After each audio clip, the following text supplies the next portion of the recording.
nesse momento, já está valendo. Então, mais uma vez, queridos amigos, boa noite a todos, sejam sempre muito bem-vindos.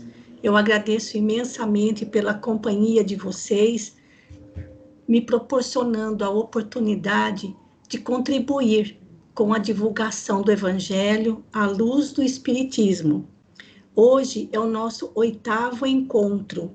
Olha que beleza, completamos 2 meses com esta segunda turma para o nosso NEP, que é o nosso estudo miudinho, minucioso do Evangelho.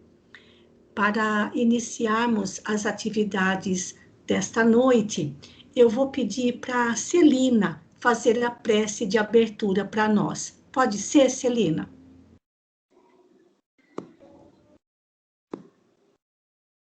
Pode sim.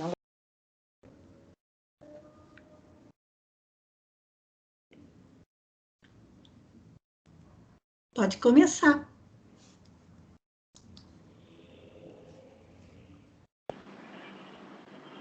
Boa noite a todos.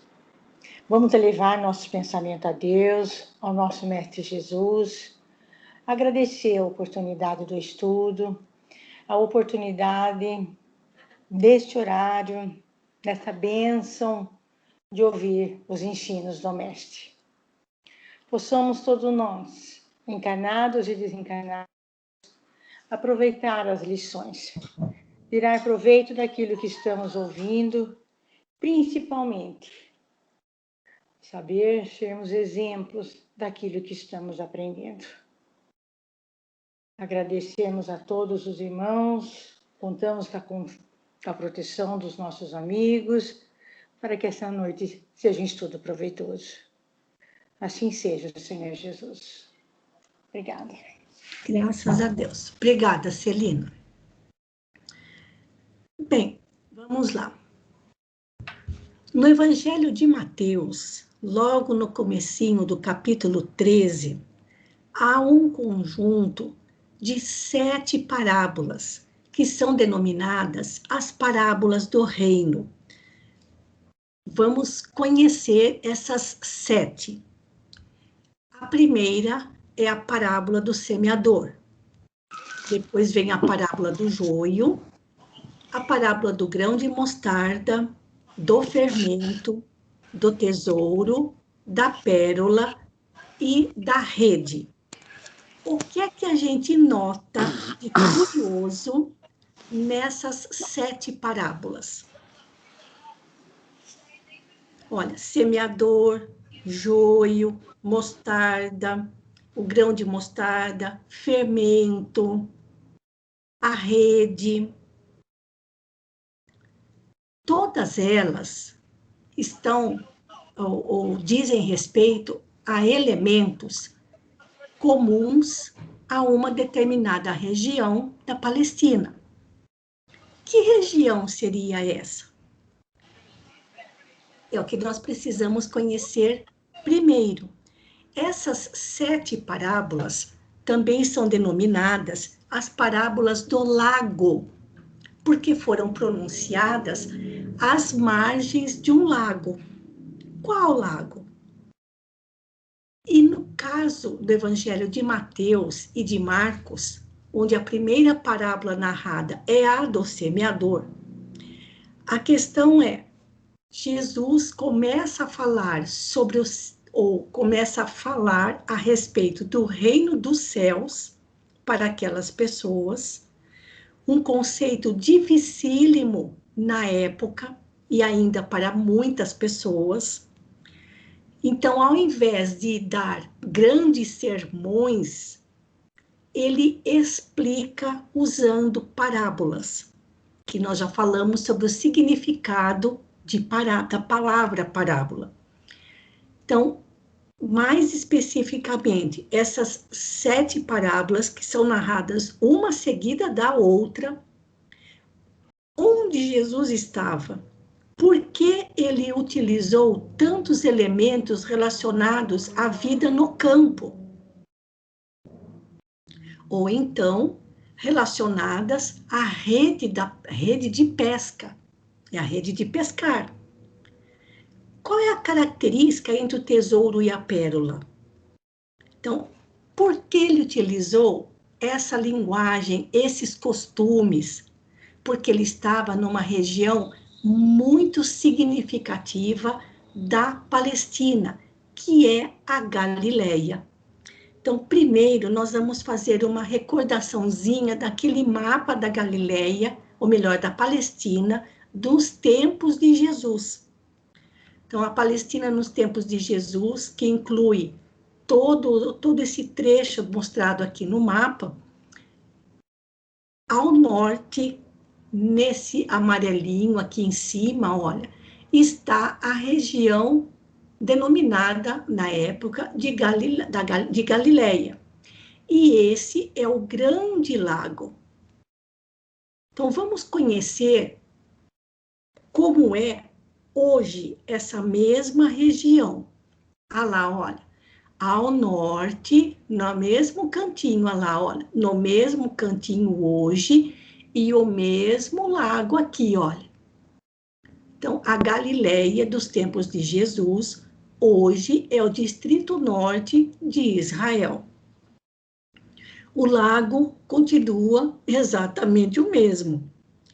Por que a diferença de tonalidade? Os tons mais escuros representam locais onde há uma certa fertilidade, onde é possível se plantar. E as regiões mais amareladas representam regiões desérticas. Então, vejam que nesta região aqui, onde era Galileia, é um tom bem escuro, representando fertilidade.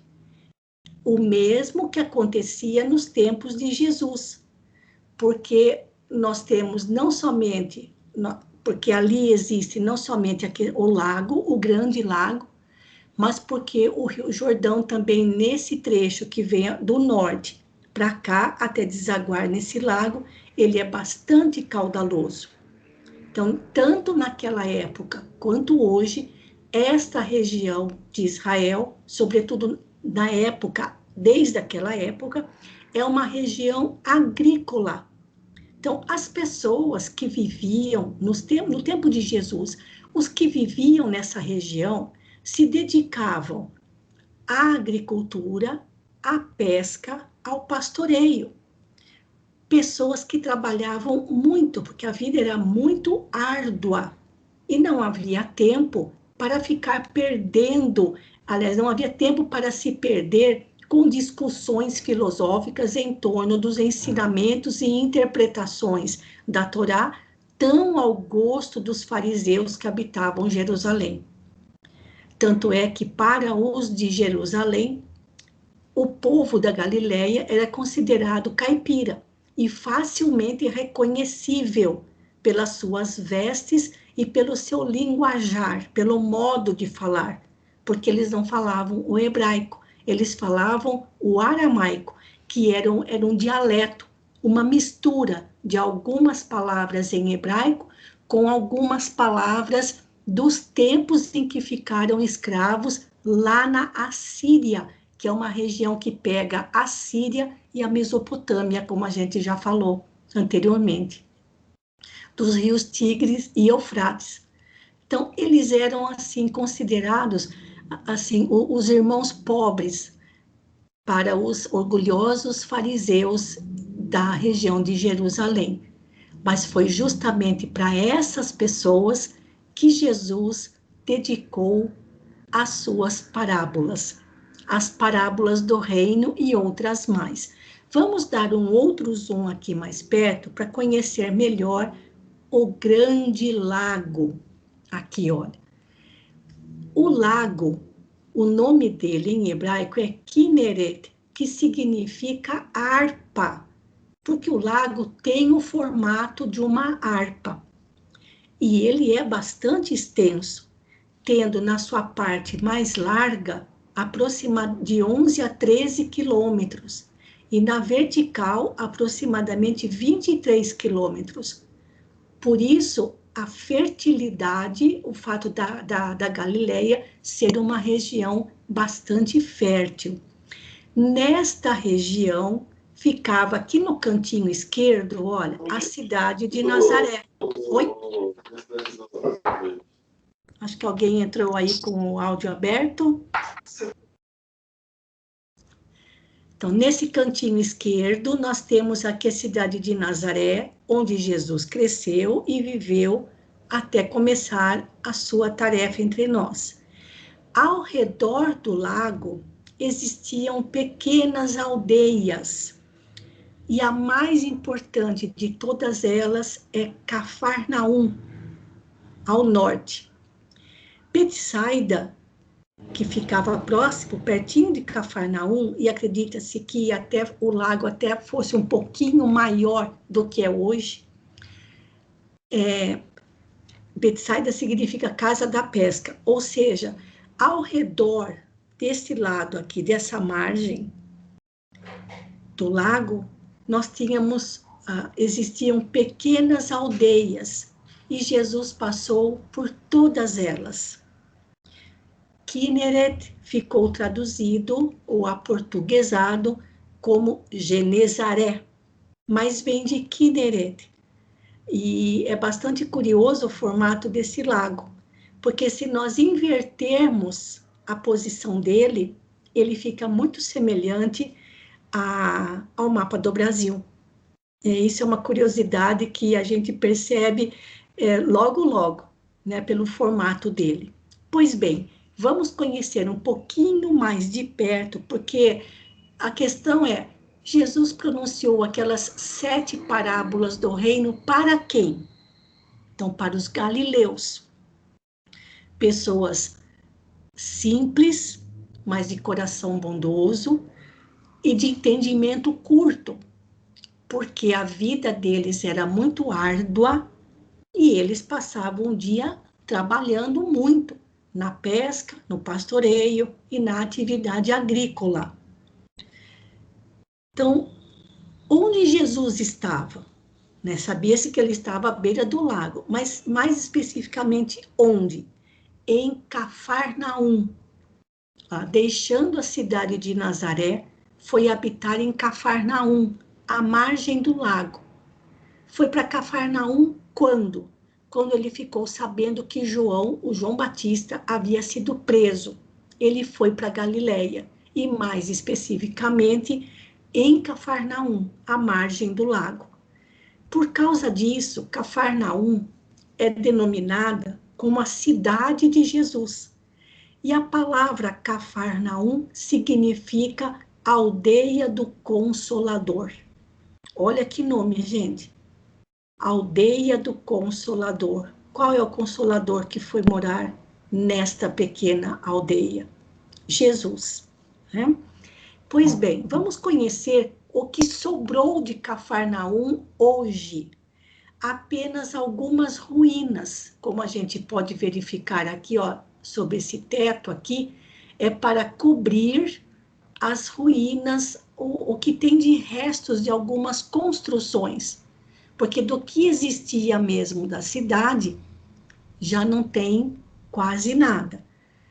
Então aqui, olha, não sei se vocês conseguem visualizar, que aqui, olha, aqui é o que sobrou de uma pequena sinagoga, porque templo só existia um em Jerusalém e outro na Samaria. Mas nas pequenas aldeias, ou nas aldeias mais significativas, haviam sinagogas. E esta sinagoga, que também é ruína, foi construída sobre a antiga sinagoga dos tempos de Jesus. Então, não é a mesma em que Jesus ia ensinar aos sábados, como era permitido, mas também é uma ruína, tá bom? É o que sobrou de uma antiga sinagoga local. Aqui nós temos outra visão e nós podemos perceber lavouras aqui atrás. Olha lá, tudo isso aqui são lavouras. E da cidade mesmo é só esse pedacinho aqui, com algumas pedras que dão bem a entender que se tratam de habitações da época. Agora aqui é uma visão mais de cima, gente. Olha que belíssimo é esse lugar. E esse era o cenário de onde Jesus ensinava. Quando ele não estava às margens do lago, ele estava nesses cantos. Ou seja, o seu templo era a própria natureza. E se hoje ainda é um lugar lindo, imagina, não dá para a gente imaginar nos tempos de Jesus. E esse lago é de água doce, embora ele seja denominado Mar da Galileia, mas não é mar de água salgada, é um grande lago de água doce e muito piscoso, ou seja, ele oferecia muitos peixes. Então, como a gente pode ver, o lugar realmente é muito bonito, muito bonito. Esse é o cenário onde Jesus passou uma boa parte do seu tempo nesta região ensinando. Daquelas pequenas aldeias que existiam, só sobraram ruínas e uma ou outra cidade que se tenha destacado. Como o local é fértil, existem aquelas regiões chamadas kibbutz, de comunidades judaicas voltadas para a agricultura, onde o ingresso para visitação não é permitido, tá bom? Então, foi aqui. Então, as duas primeiras perguntas. Onde Jesus estava? Ele estava na Galileia e ele conversou, ou seja, narrou essas parábolas para quem? Para os habitantes dessa região. Mais especificamente, aonde? Em Cafarnaum, às margens do lago. E nós vamos entender por que Jesus ficava ali, às margens, na praia, neste grande lago. Pois bem, a parábola do semeador é a primeira parábola narrada no Evangelho de Mateus e Marcos. Já o Evangelho de Lucas começa com outra parábola. Esta parábola do semeador, que é bem longa, porque ela está inserida num contexto de diálogo entre Jesus, aqueles que o ouviam e os discípulos. Ela traz para nós, já mostramos essas imagens para vocês, elas nos trazem duas grandes virtudes a serem desenvolvidas, a perseverança e a esperança. E vamos descobrir por quê. Então vamos lá. A parábola do semeador, ela é narrada, ou melhor, desculpa, é isso mesmo. Quais são as referências? Ou seja, onde ela é narrada? Nos evangelhos de Mateus, Marcos e Lucas. E também Allan Kardec trabalhou com ela no Evangelho segundo o Espiritismo, no capítulo 17. Então, antes de nós entrarmos especificamente naquele nosso roteiro de estudo, o quem, quando, onde e como, né, que esse é o personagem, o momento, onde estava, quais são os objetos ou elementos, quais são as ações principais, antes de entrarmos nisso, nós precisamos fazer a leitura da parábola, tá bom? É o que nós vamos fazer nesse momento. Então, por enquanto, porque o que vem depois é justamente já a análise da própria parábola. Mas vamos conhecer primeiro. Como vocês podem ver no Evangelho de Mateus, ela é bem comprida, de Marcos também. Mas ela tem 23 versículos, porque na verdade ela está inserida num contexto, ou seja, num diálogo ou numa situação junto com o povo que ouvia Jesus, tá bom? Então eu vou sair agora daqui do PowerPoint e vou passar para o texto com a parábola. Nós vamos fazer assim, gente. Existem vários níveis de interpretação no estudo do Evangelho. Aquele roteiro de estudos que eu passei para vocês, ele é apenas uma referência para a gente não se perder nas interpretações. Mas existem, além disso, existem níveis de interpretação. O primeiro nível é a leitura do texto propriamente dito. Conhecer a passagem a ser estudada, com a leitura, só lendo. Depois vem a primeira análise no sentido de aquilo que o texto está mostrando é verdadeiro. Existe como comprovar que aquilo que está sendo falado é verdadeiro? Começa por aí. Então, nesse momento, sobretudo quando ele faz citações relacionadas ao Antigo Testamento, nós podemos também ir lá no Antigo Testamento para ver se realmente aquilo foi falado do jeito como foi apresentado. Depois vem o nível de buscar os símbolos, buscar os significados que existem por trás dos símbolos. Algumas parábolas têm mais símbolos, outras têm menos. Mas esse é outro nível de interpretação. E o último, que é sempre o mais importante e o mais difícil para nós, é tirar os ensinamentos morais que estão por detrás, por trás de cada símbolo, de cada frase, de cada expressão. Então, como vocês podem ver, nós não podemos ter pressa alguma, porque aliando a essa questão da interpretação, nós não podemos esquecer das nossas dificuldades, porque o nosso conhecimento é sempre bastante limitado, tá bom? Então, vamos primeiro para a leitura da parábola do semeador, narrada no Evangelho de Mateus. É a primeira parábola do Evangelho de Mateus. A parábola é bastante extensa e eu vou pedir para alguém me ajudar na leitura. Vou pedir para a Margarete, se ela pode ler para mim. Margarete, por favor, só fazer a leitura inicialmente. Leio sim, leio sim. Boa noite para todo mundo. Boa noite. E vamos lá. Tendo Jesus saído de casa naquele dia, estava assentado junto ao mar.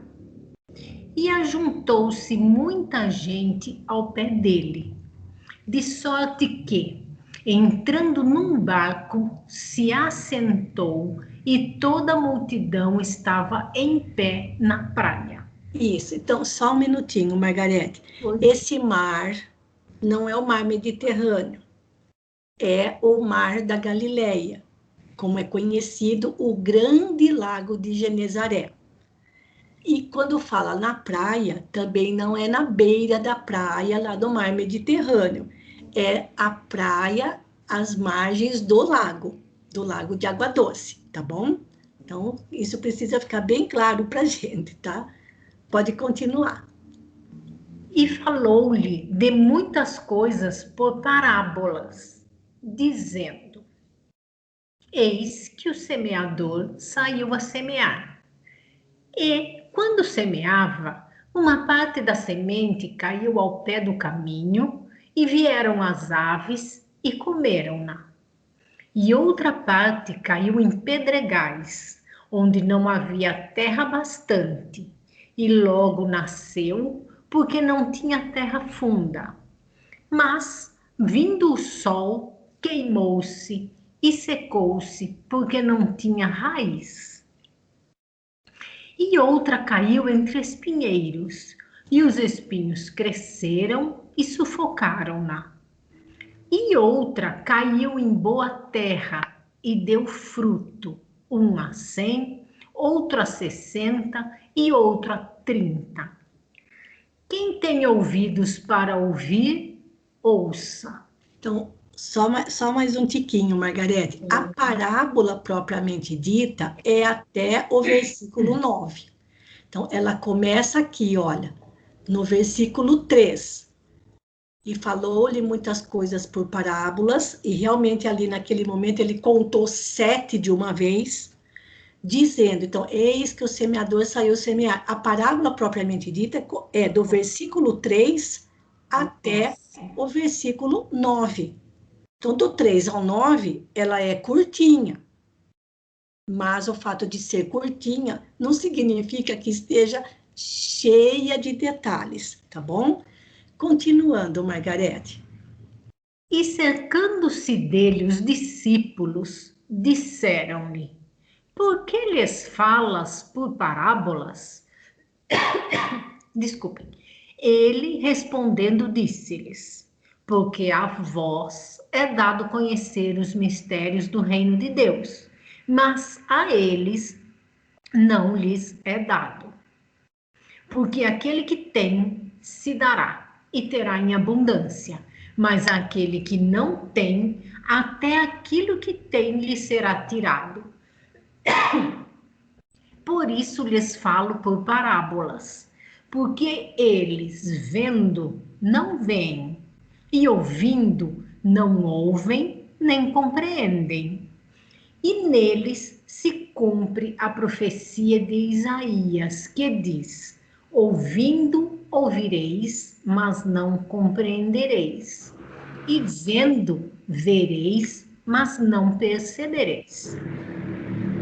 Porque o coração deste povo está endurecido, e ouviram de mau grado com os seus ouvidos, e fecharam seus olhos, para que não vejam com os olhos, e ouçam com os ouvidos, e compreendam com o coração, e se convertam, e eu os cure.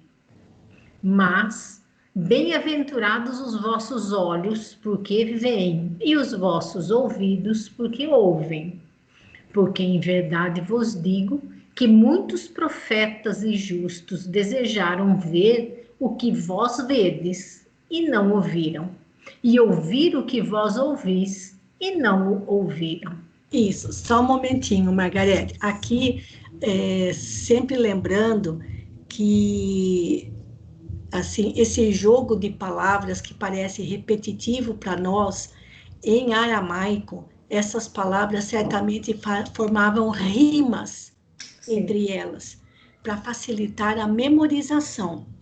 O que Jesus está dizendo aqui é que aquelas pessoas tinham dificuldade de entendimento, coração endurecido, e lembrando também que a única maneira de se ensinar era falando, e os ouvintes tinham que ficar prestando atenção.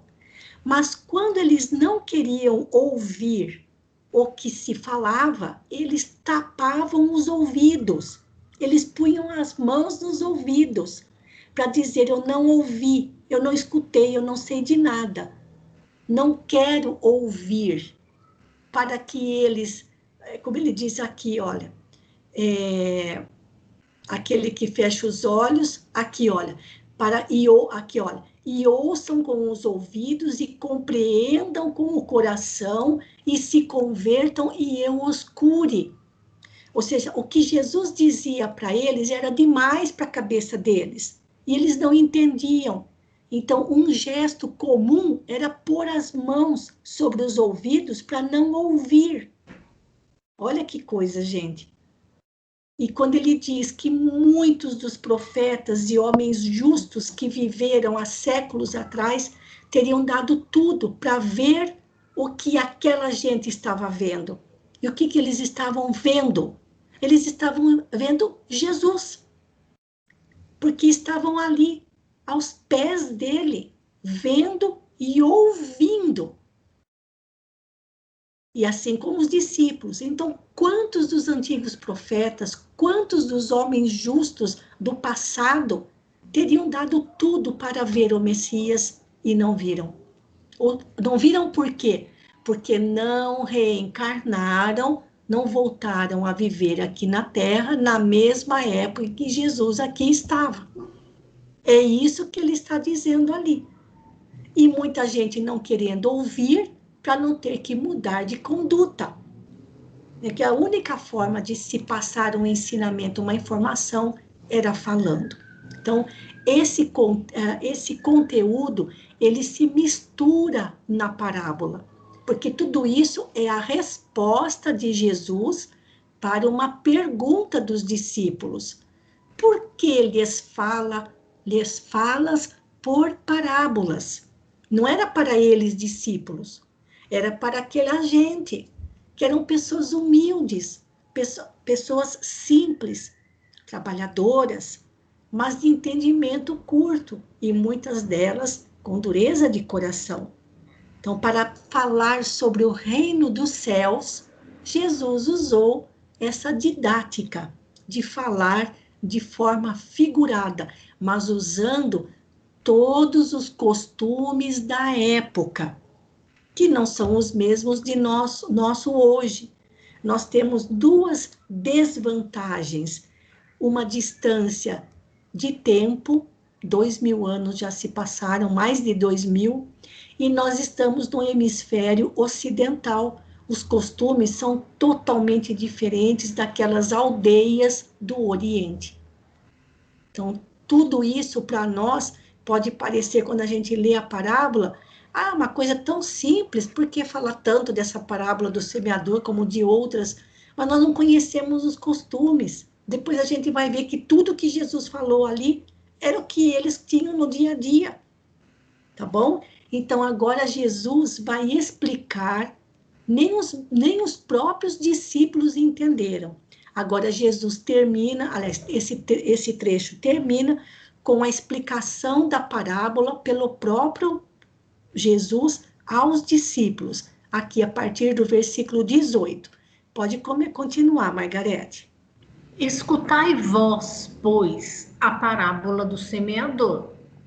Ouvindo alguém a palavra do reino e não a entendendo, vem o maligno e arrebata o que foi semeado no seu coração.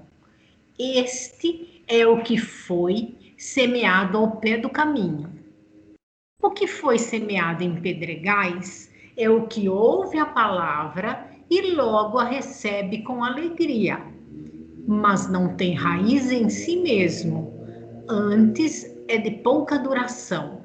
E chegada a angústia e a perseguição por causa da palavra, logo se ofende. E o que foi semeado entre espinhos é o que ouve a palavra, mas os cuidados deste mundo e a sedução das riquezas sufocam a palavra e fica infrutífera.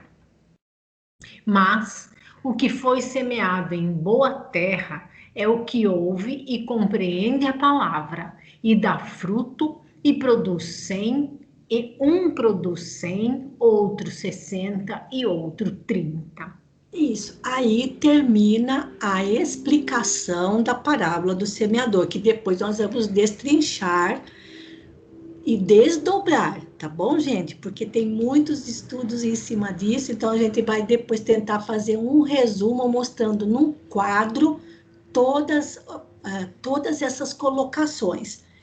Inicialmente, nós vamos nos ater na parábola propriamente dita. Vamos voltar lá. Aqui, ó, a partir do versículo 3. Então, eu tinha comentado, como o nosso estudo agora é virtual, aqueles que têm o Novo Testamento em casa, é bom abrir para acompanhar também a leitura, porque alguns destaques que eu vou fazendo aqui no texto, a pessoa pode fazer o destaque ali no seu próprio Novo Testamento, certo? E quem não tem, de alguma maneira, talvez possa ali anotar em algum caderninho, porque depois a gente vai mostrar para vocês como funciona aquele roteiro de estudos, tá bom? Então, gente, a primeira coisa, bom, fizemos a leitura do texto. Se um agrônomo ler esta parábola, ele vai falar assim: esse semeador semeou em 4 lugares diferentes. Em 3 deles, a semente não vingou. Só deu certo num terreno. Esse semeador é incompetente. É a visão de um ocidental, de nós aqui, do nosso lado. Se ele sabia que a semente não ia vingar em 3 tipos de solo ou em 3 tipos de terreno, por que ele não economizou essas sementes para plantar em terras ou em terrenos melhores? É ou não é o nosso raciocínio lógico ou de um agrônomo que prestasse atenção nisso daí? Onde ele jogou as sementes? Então, para a nossa leitura, e talvez um agrônomo, o semeador seria um incompetente. Certo, gente? Já que a parábola é curtinha e depois ele vai explicando o que aconteceu em cada terreno. Em 3 deles a semente não foi para frente. Mas vamos lembrar um pouquinho do território, porque Jesus fala aqui, olha, uma parte da semente caiu ao pé do caminho. Que caminho? Ele está falando de caminho propriamente dito mesmo, as trilhas por onde as pessoas passavam. Não existia rodovia pavimentada. Os caminhos eram de terra, passando por trechos mais difíceis. Mas ali eram trilhas, pequenos caminhos, onde as pessoas se deslocavam, a maioria das vezes, a pé. Então, formavam-se aquelas pequenas trilhas por onde eles passavam, certo? Depois ele fala que caiu em pedregais, ou seja, terrenos pedregosos, que eram muito comuns em alguns lugares da Galileia. Não era assim um local verdejante de cima a baixo. Alguns lugares que eram mais montanhosos, assim, onde a elevação do terreno era maior, ali também existiam caminhos onde a quantidade de pedras no chão era maior. E depois ele fala que também passou, uma parte das sementes caiu entre espinhos, ou seja, existia um tipo de arbusto muito comum, espinhoso, naqueles caminhos, naquelas regiões. Não adiantava arrancar. Aliás, quem é que ia querer podar um arbusto cheio de espinhos? Então, eles eram muito comuns naquela região, naqueles terrenos, até mesmo na Galileia. Então, um terreno cheio de espinhos, tinha. Terreno cheio de pedras, tinha. Os caminhos por onde eles andavam, tinha. Então, eles conheciam tudo que Jesus estava falando, era muito conhecido de todos eles. É estranho para nós, mas não para eles. Outra questão. Como a agricultura na época não é como hoje, certo, gente? Onde tudo está computadorizado. Tudo está mecanizado e computadorizado. Embora em muitas regiões ainda continue se plantando como se fazia há séculos atrás. Ainda mais naquela região onde a terra boa era a mais rara, era comum jogar sementes em qualquer lugar. Porque havia sempre a esperança de que em algum cantinho ela iria germinar. Não era desperdício, era perseverança, era esperança. Então, na nossa linguagem ocidental, esse semeador não estava lá sabendo muito bem aonde ele deveria semear. Agora, mudando o foco, o semeador sabia muito bem onde semear. Então, onde estava a incompetência? O semeador era incapaz? Não. Quem era o incapaz? Quem era o inapropriado? Era o terreno onde a semente foi lançada. Percebem, gente? quantos detalhes a gente pode ir tirando dessas lições? E o quanto a lição, a historinha, é uma historieta. O quanto ela vai se tornando cada vez mais bela. E o quanto Jesus vai se tornando cada vez mais aos nossos olhos um mestre divino. Porque tudo que ele diz aí era comum para as pessoas que viviam naquela região, mas não para nós. Então, o problema não estava na incapacidade ou na incompetência de um semeador, mas do solo onde a semente foi lançada. Mesmo sabendo que a semente tinha sido lançada num solo inapropriado, ainda havia esperança de que ela pudesse florescer ou germinar. Tá certo, gente? Alguém quer fazer algum comentário só sobre isso? Porque hoje nós não vamos partir para interpretações. Hoje a gente vai fazer só aquele primeiro nível de entendimento, a leitura do texto e compreender bem o que aparece nele. Tá bom? Só desse trechinho da parábola, dentro daquilo que eu comentei. Alguém quer falar alguma coisa? Senão a gente vai adiante. Tá bom? Bom, gente, só olhando na parábola, que a parábola propriamente dita, ela vai então do versículo 3 até o versículo 9, tá bom? Então, primeiro eu vou falar, mas depois eu vou voltar lá no texto, lá no PowerPoint, porque daí fica mais fácil para quem estiver anotando, tá bom? Dentro daquele nosso roteirinho. O nosso roteiro fala ou melhor, o lugar, quando, que é a questão do tempo, o personagem, os objetos e as ações. Então, com o foco na parábola. Por isso que é interessante para quem tem o Novo Testamento ter ali junto para poder ir grifando no próprio Novo Testamento. Então, aqui nós podemos, algumas perguntas nós já respondemos. O lugar, já sabemos que se trata da Galileia, mais especificamente em Cafarnaum, e mais especificamente à beira do lago em Cafarnaum. O quando, ou seja, o momento, a gente tira daqui, olha. O semeador saiu a semear. Ninguém semeia durante a noite. Aliás, quando escurecia, estava todo mundo em casa, porque não havia iluminação pública. A iluminação era só a base do azeite, o azeite era caro. Então, escureceu, não se trabalhava mais, terminava-se a lida. E assim que o dia clareasse, já estava todo mundo indo para o seu trabalho, para as suas tarefas.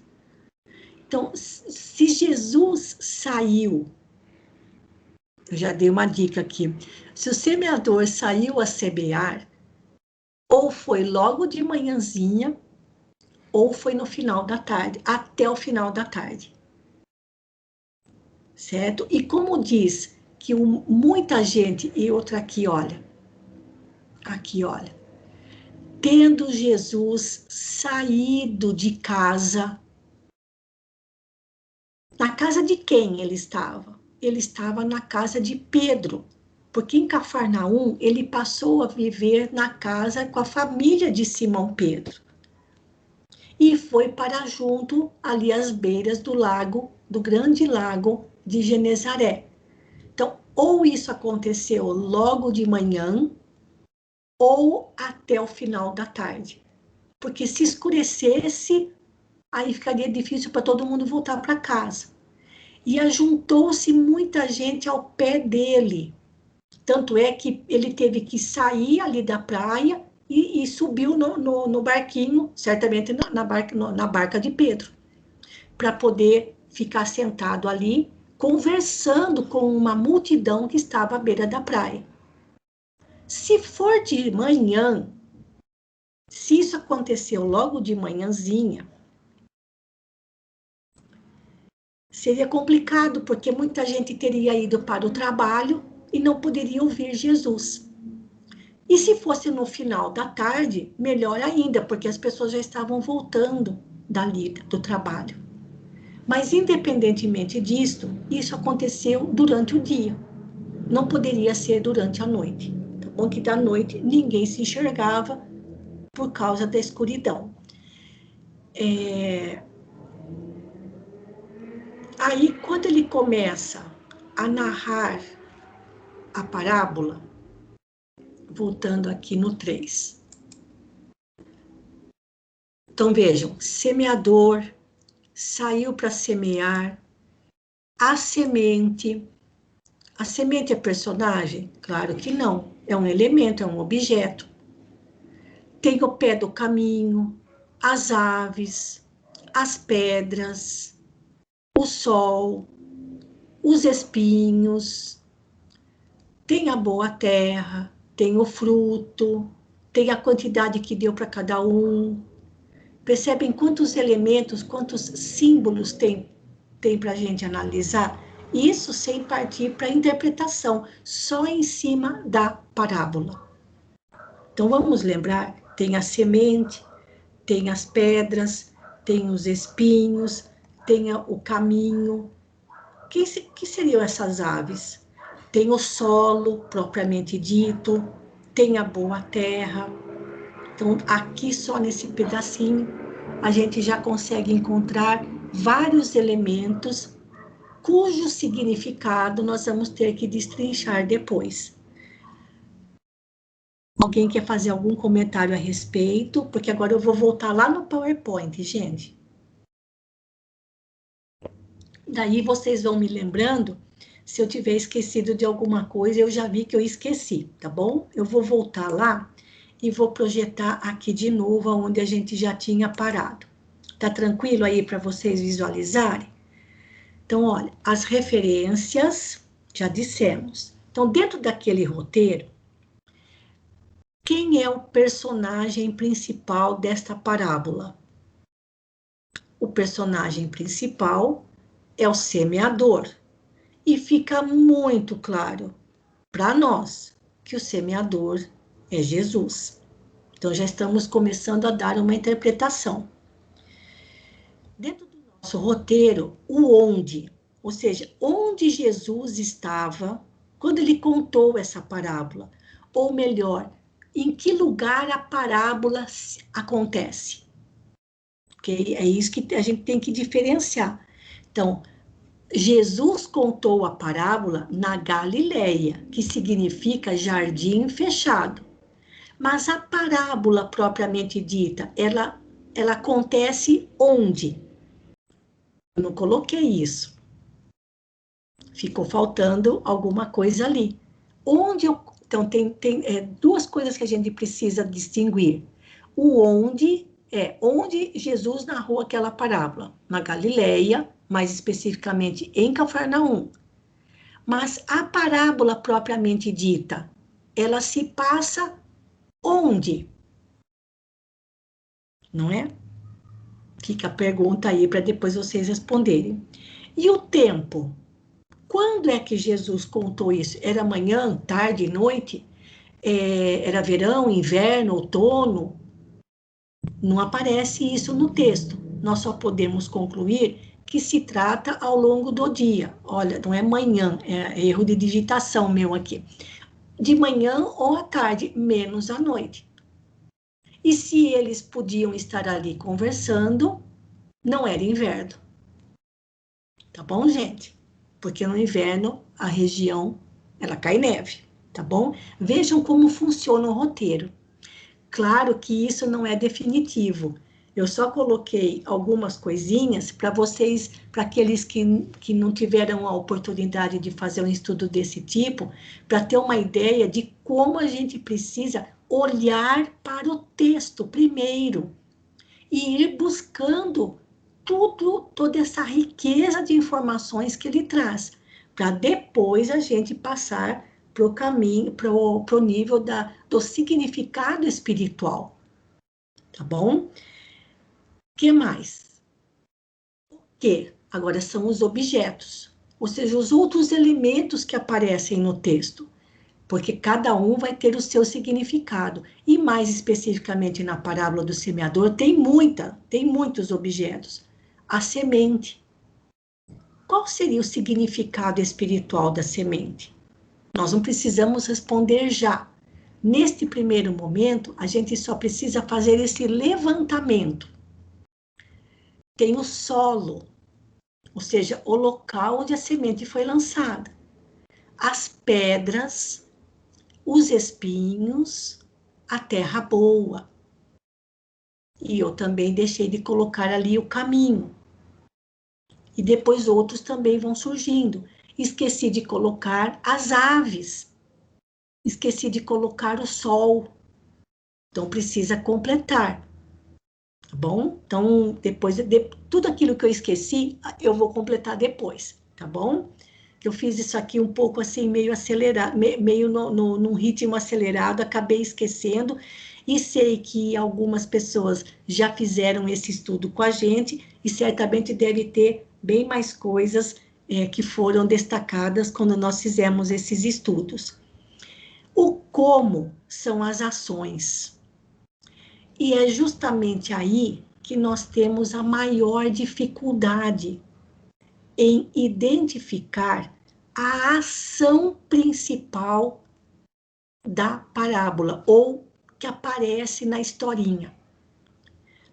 No caso da parábola do semeador, não é tão difícil, porque a ação principal é o semear. Então, nós precisamos entender o que vem a ser o real significado de semear. Mas semeou, nós não precisamos responder nada disso agora. Tá? A ação principal é semear. Semear como? Jogar semente de qualquer jeito? Jogar a semente com sabedoria? Jogar a semente com perseverança? Semeia uma vez só, depois não semeia mais? Vejam quanta coisa vai surgindo no texto. Por isso que esse estudo, gente, é muito proveitoso. E presencialmente mais ainda, mas podemos fazer com que ele seja proveitoso do mesmo modo virtualmente. Porque como hoje é a primeira vez, vocês já vão tendo uma noção de como esse estudo é feito, para quem nunca teve oportunidade. Porque a gente vai voltar nisso nas próximas semanas. Porque no primeiro nível, lembrando, no primeiro nível é a leitura do texto, só para tomar conhecimento dele. E depois começar a buscar todos os elementos que o texto oferece. Então, se a ação principal é o semear, semear como? Semear de que jeito? Tá bom?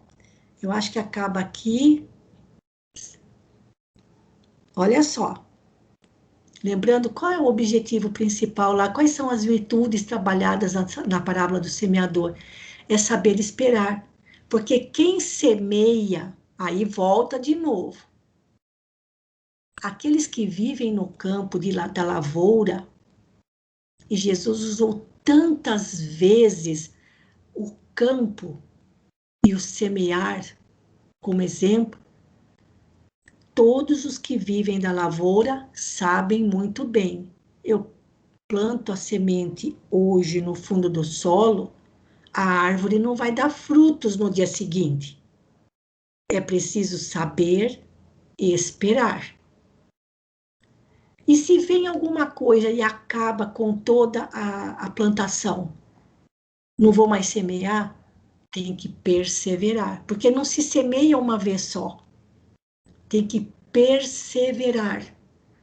E não sei se é a experiência de algum de vocês, mas a maioria que vive nas cidades, na zona urbana, não faz ideia do que seja o ritmo de vida no campo, sobretudo para aqueles que trabalham na lavoura, que era a atividade, uma das atividades principais na Galileia. Então, qualquer um sabia que após lançada a semente, que ela corria o risco de ser queimada pelo sol, de ser envolvida pelos espinhos, que eram, os arbustos espinhosos eram muito comuns, impossível de podar, e que ela também corria o risco de ser comida pelas aves. Mesmo assim, continuava semeando. Mesmo assim, continuava esperando. Então, para qualquer homem do campo que vive da lavoura, com a própria natureza, quantas lições ele aprende que nós que vivemos na cidade não conhecemos. Saber esperar, esperar os frutos e perseverar.